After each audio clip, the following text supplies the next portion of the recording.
This year, as you know, this club won the Indoor Games Championship. We have the trophy behind the bar. In past years when this has happened, the committee have filled this trophy with pints of beer. But in this sad financial climate, we are unable to fill that trophy with pints of beer. We will, however, fill it with halves.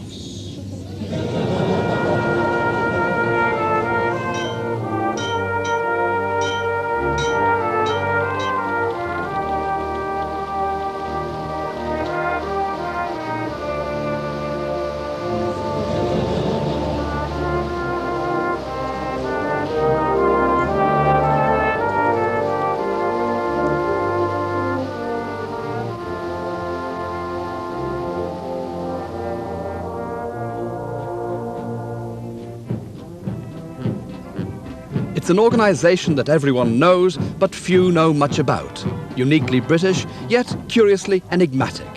But behind the familiar sign outside an ordinary working man's club lies a hidden power that reaches from the bottom to the very top of British society.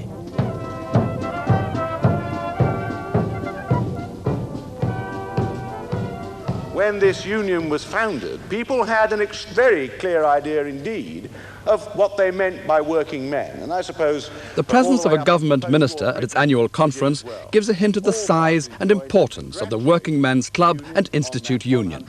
Although non-political, it represents nearly 4,000 clubs throughout the country with 4 million members.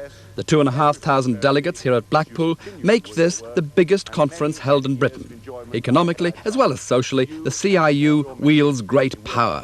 The biggest single consumer grouping in Europe, its clubs buy over £500 million worth of beer every year.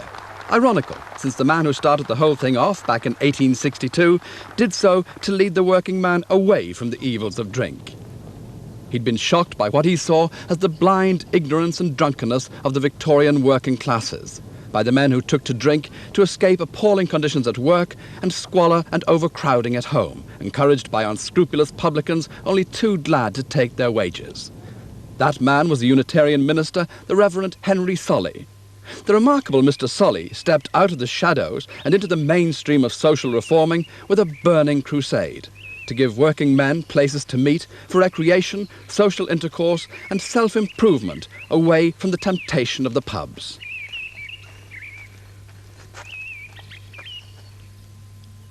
Although he himself came from the business classes, his father was a clerk, Solly had grown up in Walthamstow in North London and had seen enough intemperance to make him campaign against it. This he did passionately, to any audience or congregation prepared to listen.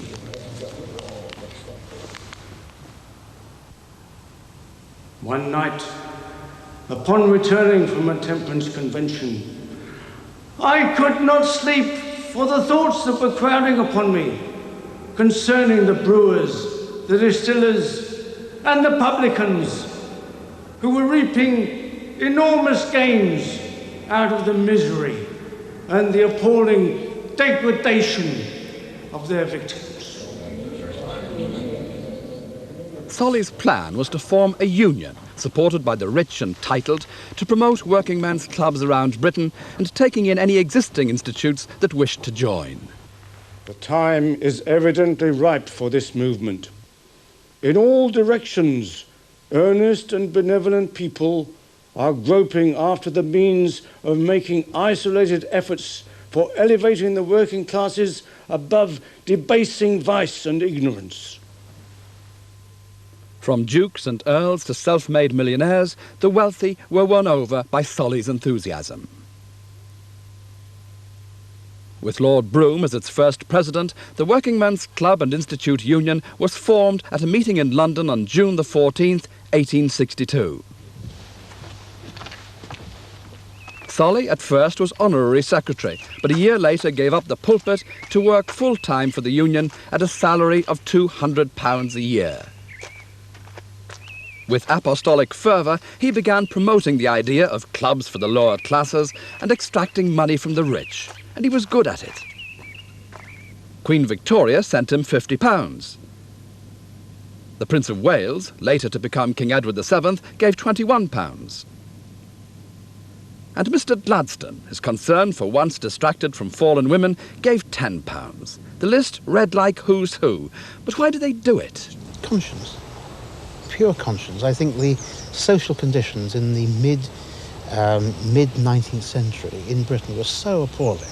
The Industrial Revolution had run amok, and the working people of this country were living in such abominable conditions. I think the aristocracy of the day and the politicians of the day realised that society had gone wrong. Name me 4 fruits that start with the letter T. Tangerine, tomato, tin of pears and tin of peaches. Correct.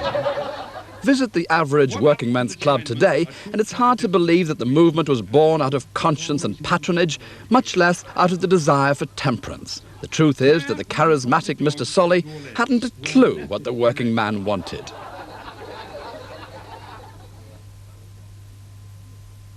The reading rooms, libraries and recreation halls were all right as far as they went, but social intercourse, fortified by nothing stronger than a cup of coffee, didn't exactly have men queuing at the doors. The 3rd annual conference of the Union voted to allow beer into the clubs, with Solly protesting to the bitter end. Solly's great problem was, of course, like so many enthusiasts, he wasn't a practical man.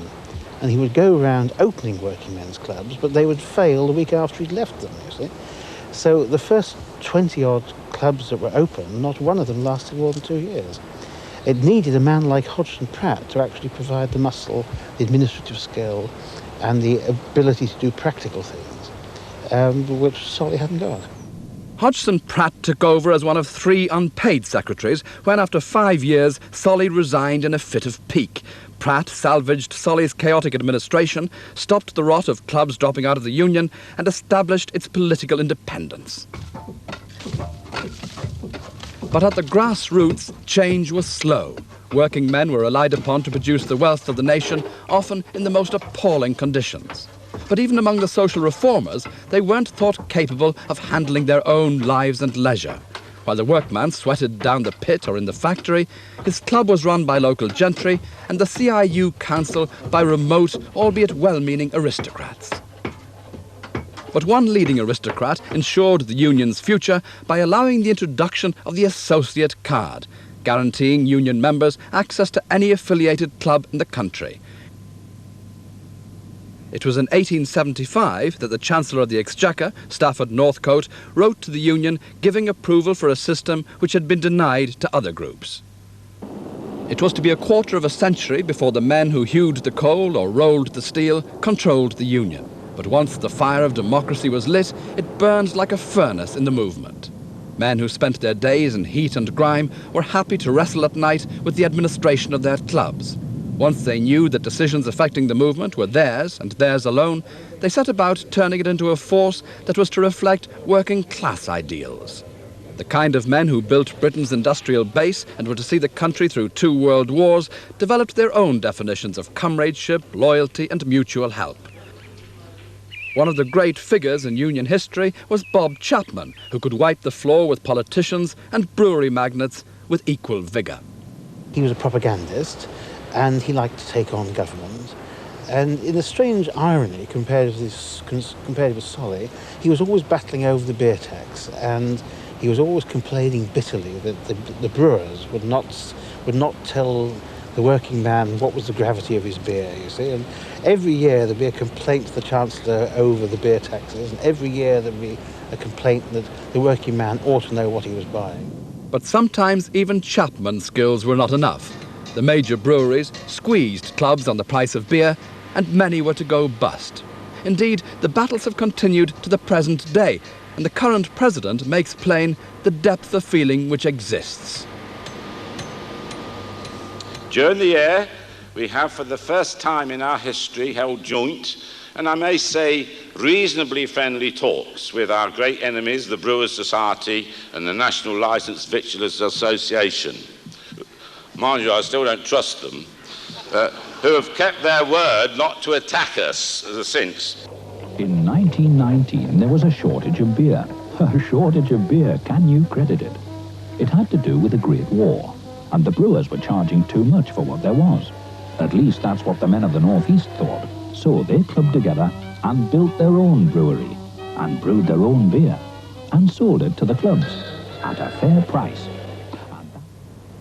The Federation Brewery, with its new £50 million plant, was and still is a cooperative owned by clubs in the North East. In the same year that the Fed Brewery was founded, clubs in South Wales also grouped together to form what was known then as the South Wales and Monmouthshire United Clubs Brewery.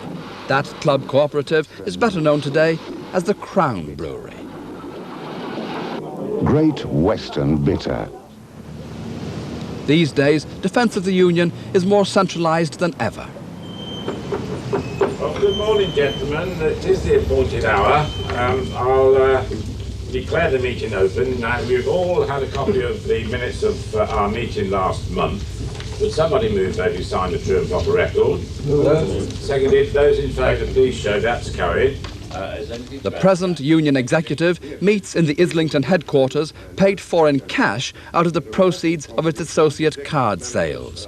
Drawn from local branches all over Britain, these are the men who now shape the destiny of the CIU and grapple with today's problems.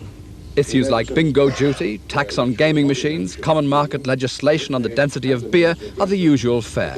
It would all have been too much for the early aristocratic officers. The current president wasn't born in the purple. Derek Dormer is the son of a Northamptonshire railwayman. He sees the job now as defending the interests of the clubs wherever they're threatened. Unlike the illustrious first president, Lord Brougham, he's not on a crusade. We, in our union, endeavour to avoid preaching. I think working people get tired of being told what's good for them all the time. Mostly they know.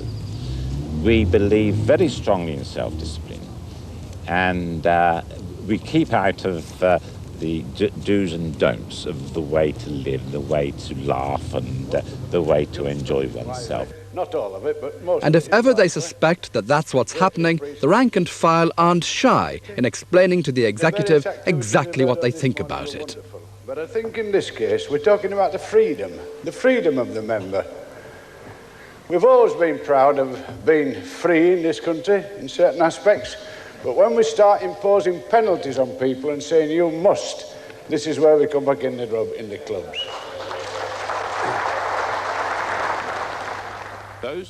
A cynic would argue that the worst thing to come out of democracy was the committee. Those of you against the motion, please show me. I think I won't be challenged. In this case, it's just one group of committee men on the platform being defeated by a much greater number of committee men in the auditorium.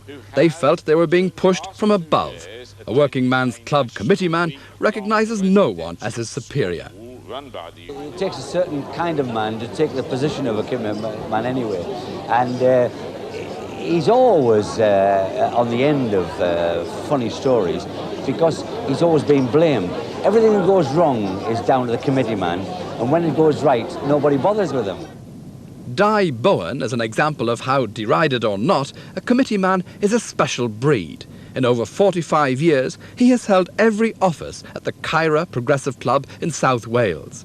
But Di's training began long before that, as a prefect and monitor at school, secretary of the local football club by the time he was 15, and a head warden in World War II.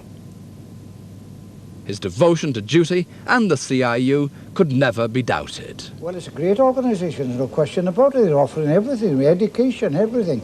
Day schools, never mind what, spring schools, autumn schools, summer schools, to any club member who wishes to go. They offers even to Oxford University for 1 or 2 years to an individual will read the curriculum or orienters curriculum, give the curriculum, if he's good enough to go for the union to spend money on him. Because he's got to keep his family while he's there. He just can't go on the dole. Now, we run our education programme in a variety of ways. We have our national residential schools, which last for a week. And these are held at Oxford in the spring, at Leicester in the summer, and at York in the autumn. And these are every year, the union spends many thousands of pounds on providing those services of which Di Bowen is so proud. Indeed, the union itself was heavily involved in the establishment of Ruskin College, Oxford. These pictures from the early 1930s show CIU members arriving to take up their scholarships. Even in the present day, the union retains its position in the administrative hierarchy of the college.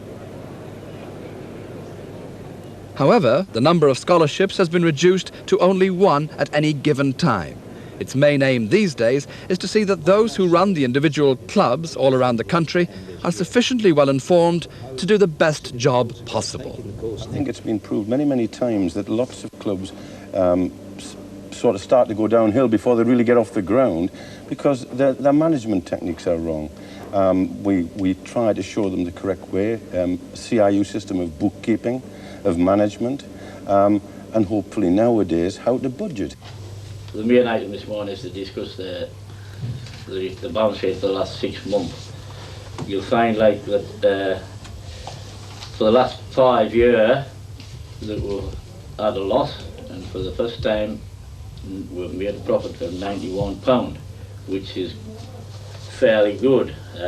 Despite their contribution to the communities they serve, clubs up and down the country have faced big problems in recent years. And we hope we can keep it up in the future. In the building fever of the 60s, clubs took the risk of ploughing money into new premises, and for many, the gamble paid off. But the 70s and 80s have been unlucky for some, who've sadly gone bust due to the closure of workplaces and the unemployment of their members. Many of the survivors are having a hard time making ends meet, and the union has gone to unprecedented length to try to find out why. By itself, number 5. House number 5. Quite recently, we've been looking at the decline of clubs throughout the country, and in a recent Maury opinion poll throughout the whole of the country, we gleaned a tremendous amount of information there, personal information from club members, non-club members, as to the functions and purposes of CIU clubs. Unfortunately, clubs don't seem to have the attraction for the younger people, the late teenagers, early 20s.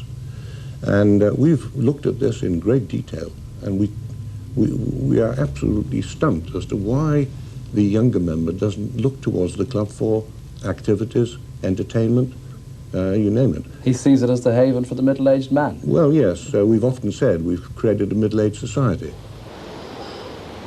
Middle-aged or not, club members are cosseted and cared for by the union in times of personal crisis. Langland Bay on the Gower Peninsula of South Wales is one of 4 convalescent homes owned and run by the club union. Since it was opened in 1922, nearly 50,000 clubmen have recuperated here after illness. Now, as then, few could otherwise afford the luxury. Well, I've had 3 heart attacks, and the first one gave me a slight stroke in here. That's what I have to, sort of get back. I get so very depressed. So what does it do for you to come to a home like this? I feel on top of the world when I'm here. This haven for clubmen was the brainchild of one B.T. Hall, General Secretary from 1893 to 1929. His first venture into convalescent homes was at Pegwell Bay on the Kent coast. This was eventually to close because of serious flooding in 1969. In 1905, Saltburn Convalescent Home was opened on the northeast coast, and 9 years later, Grange-over-Sands followed in the northwest. Between them, they've looked after over 140,000 clubmen. Just a few miles along the coast from Pegwell Bay stands the newest home, Broadstairs. Like all the rest, it was paid for in cash, a cool £400,000 back in 1971.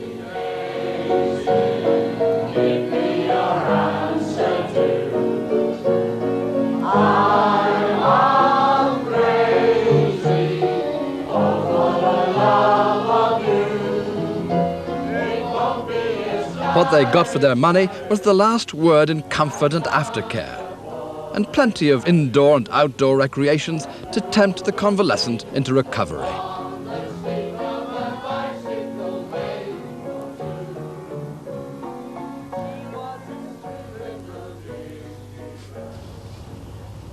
Before going back out into the world, residents have time to reflect on the gritty tradition they're part of. There's a memory garden, where old clubmen, like old soldiers, never die.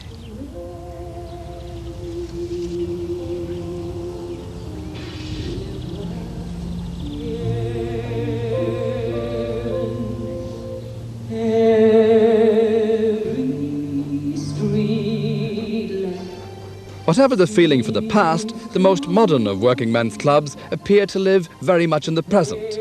Here at Stormont Main and Gateshead, the entertainment and surroundings would not disgrace a top city night spot. But the ritziness conceals a dyed-in-the-wool traditionalism that sends critics hopping mad. The clubs are the last bastions in Britain of entrenched male chauvinism. Women here, although welcomed and catered for, are very much second-class citizens. Except, it appears, when displaying their charms to the men. Contestant number 18, representing our... The irony is nowhere more curious than at Blackpool, where the highlight of the annual conference is the Queen of Clubs competition. Here, girls from all over the country compete for the honour of representing the Union at major social occasions. But as they fuss with their makeup and dress to create the best possible impression in front of the judges, these girls know that the home clubs that so much want them to win would never accept them as full and equal members. Contestant number 14, although 1 million women belong to working men's clubs, the vast majority cannot hold any official position, are not allowed to drink in the bar, and are even prevented from taking part in recreational activities like the traditional leek show. 22. The 1987 Club Union Most galling of all, even the girl who collects the Union's top beauty accolade here tonight is not allowed to hold an associate card, which would give her access to all clubs, just like the men.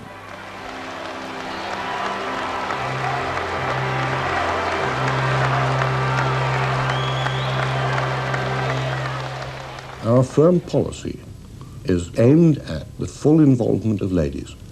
And I can tell you, from records here in this office, we look after the amendment of rules for clubs wishing to change their rules. And we register them and advise them on the wording and all manner of things. And day by day, the number of clubs that are adopting the interpretation rule, which has the effect of giving the lady equal rights and privileges as that of a male member, that number is steadily growing. Can you name a date in the future when women will be allowed full and equal membership? Possibly within my time. I would love to see it. The way of life that clubmen are so desperate to defend still goes on in the heartland of clubs. Men still breed their racing pigeons on the allotments of the old industrial communities.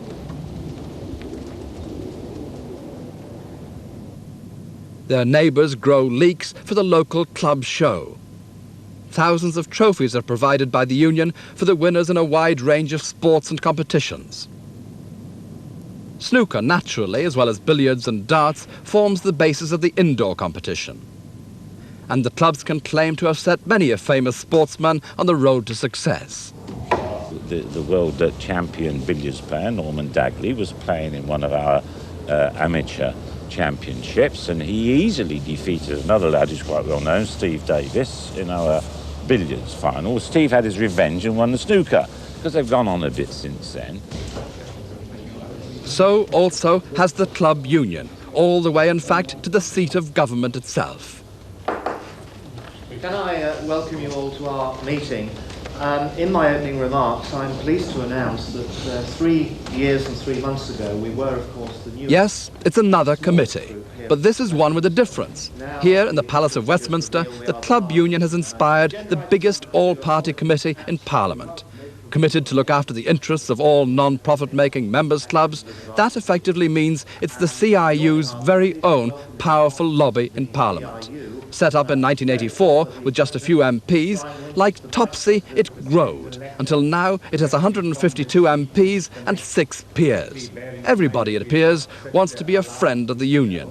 and even former Home Secretaries are happy to give up their precious evenings. Well, I think the only thing I want to say is that I feel sure that the government have run out of time. It's not their fault. It'd be nice if it were their fault, wouldn't it? But it's not.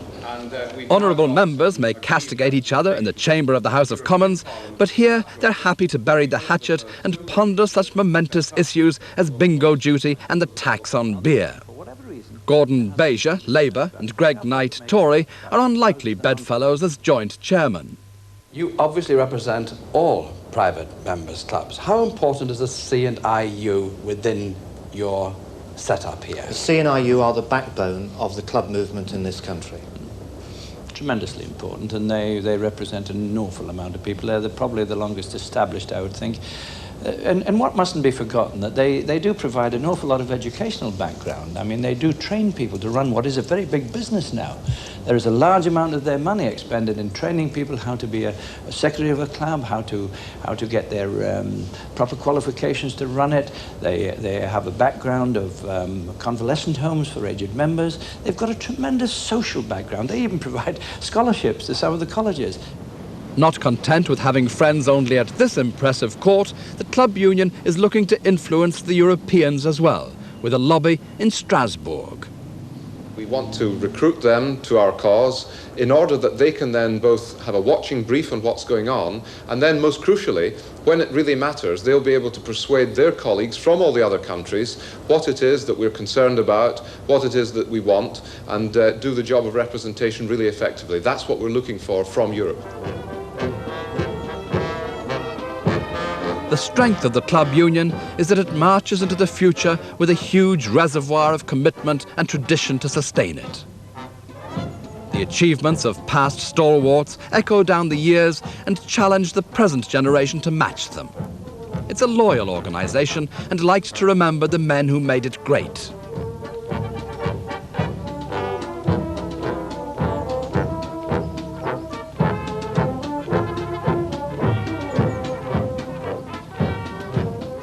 But until quite recently, there was one very embarrassing exception to that rule.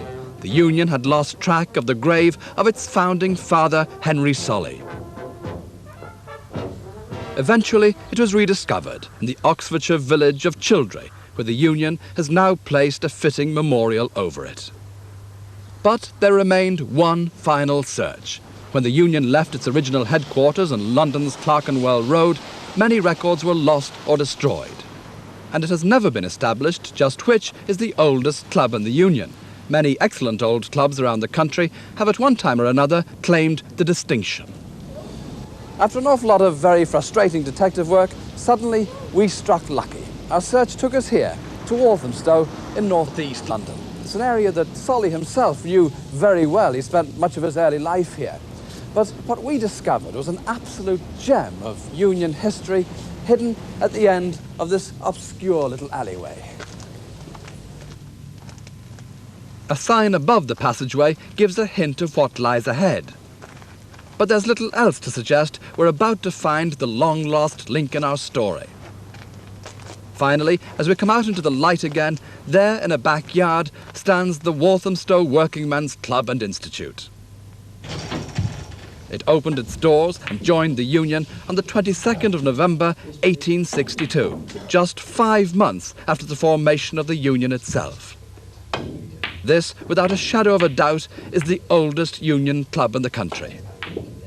The only people to whom it's not a surprise are its own members.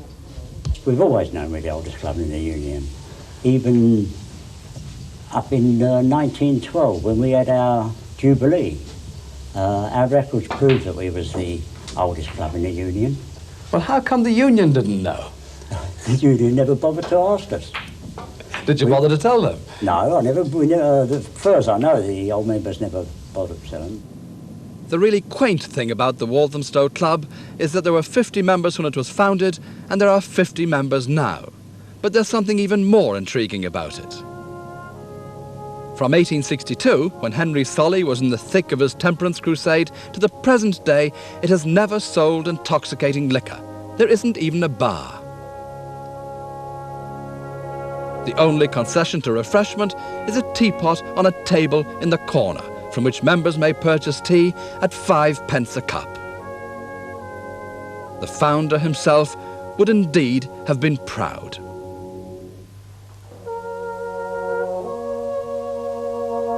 As Henry Fawcett, the Postmaster General, said way back in 1862 when introducing Solly to his wife, "This is Henry Solly, my dear. He believes heaven consists of working men's clubs." The best hope of success is in binding people together for worthy ends in a true brotherhood, so that each may be led to give as well as to receive, striving to contribute to the common good